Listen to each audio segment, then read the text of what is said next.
চলে এসেছি আর আমাদের সাথে এসেছিল সৈকতদা, শিল্পাদি, আরো দুজন মেম্বার কিন্তু আমাদের গ্রুপে চলে এসেছে। তো চলো কারা এসছে দেখাই। তো ওরা কিন্তু অনেক লেট করে ফেলেছে। এই প্রিয়স্মিতা, কি রে এত লেট কেন? ও আমাকে দেখেইনি।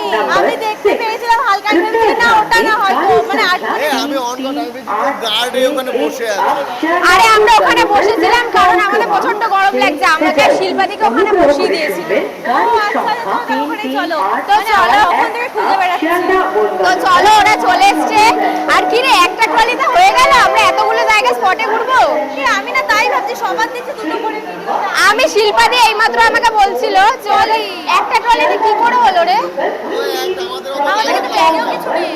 তাহলে আমি জানি না ওরা কি করবে। ওরা হয়তো মানে ওখান দিয়ে শপিং করে ড্রেস করবে। সবসময় করি মানে ওখানে বড় লোক গাইস, বড় লোক।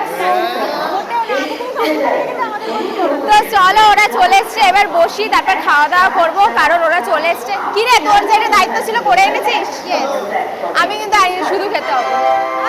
আমি জানি তুই এনেছিস, আমি রান্না করতে দেখেছি। তো চলো এবার সবাই মিলে অনেক আড্ডা হবে। আমরা যাচ্ছি পাহাড়ে।